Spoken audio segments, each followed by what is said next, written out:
할렐루야. 부활하신 주님의 평안을 기원합니다. 부활에 대하여 주님은 제자들에게 몇 번씩이나 예언하셨으나 부활을 믿는 사람들은 없었습니다.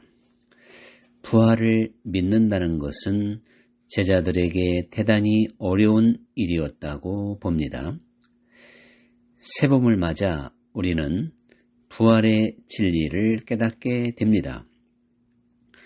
겨우내 죽은 듯 하던 꽃과 나무 그리고 풀들이 새파랗게 살아납니다. 부활장인 고린도전서 15장에서는 형체도 없고 생명도 없는 듯한 씨앗이 땅에 뿌려지면 밀과 보리 등 각양 모양의 열매로 살아나는 것을 말하며 부활의 진리를 일깨워주고 있습니다. 부활을 생각할 때 우리는 영원히 죽지 않는 존재라고 하는 것을 깨닫게 됩니다. 주님은 나를 믿는 자는 죽어도 살겠고 무릇 살아서 나를 믿는 자는 영원히 죽지 않는다고 말씀하셨습니다. 또한 지옥에서는 구더기도 영원히 죽지 않는다 하셔서 부활 후의 영적 세계에서는 천국에서나 지옥에서나 죽음이 없고 영원히 사는 것임을 말씀하셨습니다.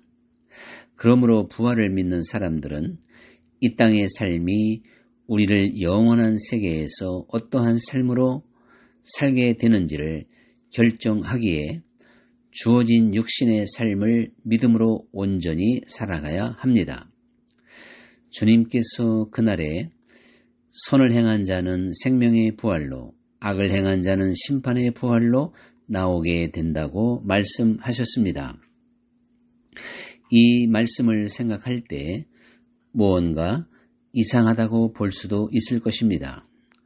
나를 믿는 자는 생명의 부활로, 나를 믿지 않는 자는 심판의 부활로 나오게 될 것이라고 해야 하지 않을까 하는 생각이지요.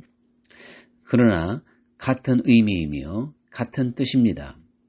믿으면 선한 삶을 살 수 있기 때문입니다. 믿음을 가지게 되면 선한 삶을 살게 됩니다. 그리스도의 보혈로 씻음받고 성령으로 새롭게 된 사람이 선한 삶을 산다는 것은 너무도 당연한 것입니다. 모든 믿음의 사람들은 선한 사람으로 변하게 됩니다. 바울은 변화받지 못했던 사울이었을 때 살기 등등한 사람이고 사람을 죽이고 감옥에 잡아 넣는 일을 전혀 꺼려하지 않았습니다. 그리스도인들에게 너무도 악하게 알려졌던 인물입니다. 그러나 주님을 믿고는 전혀 새 사람 된 것입니다. 삭개오도 주님을 만나고 악하게 살아오던 삶이 선한 삶으로 온전히 변하게 되었습니다. 회개하고 새 사람 되는 것이 믿음이기에 선한 삶이라고 하는 것은 너무도 당연합니다. 디도서 2장 14절 모든 불법에서 우리를 구속하시고 우리를 깨끗게 하사 선한 일에 열심을 내는 나의 친백성이 되게 하려 하심이니라 하시기도 했습니다. 빛의 열매는 모든 착하고 의롭고 진실하다고 에베소서 5장 9절에서 또한 말씀하셨습니다.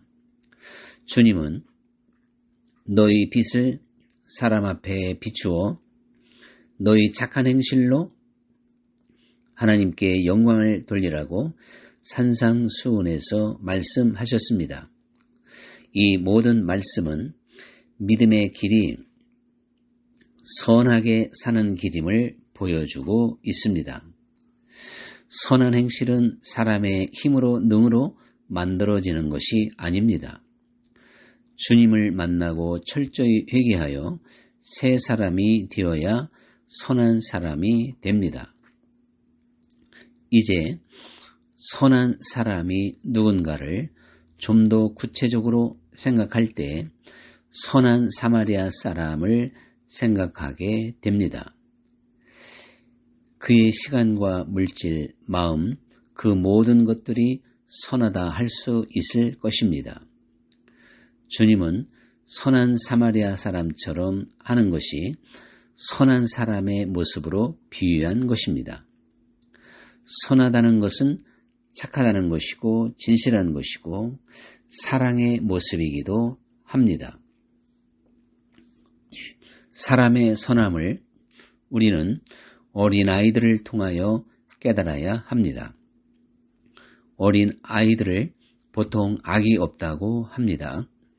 가장 선한 모습의 상징이 어린아이라고 할 수 있습니다.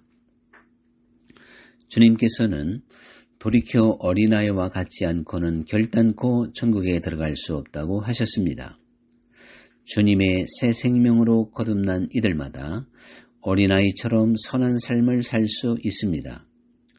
돌이켜 어린아이가 되면 악한 삶을 돌이켜 선한 삶으로 나아갑니다. 부활절을 맞아 다시금 우리는 영원히 죽지 않는 존재임을 기억하십시오. 잠깐 머무는 나그네 인생길에서 선하게 살 수 있는 믿음을 가지십시오. 성서적 믿음은 우리를 선한 사람으로 만들고 선한 삶을 추구하게 한다는 것을 항상 명심하고 선하지 못한 것이 있다면 온전히 돌이켜야 합니다. 부활의 진리는 우리가 영원히 죽지 않는 존재임을 일깨워 주고 있습니다. 할렐루야, 부활하신 주님과 늘 동행하는 한 주간이 되시기를 주의 이름으로 기원합니다. 감사합니다.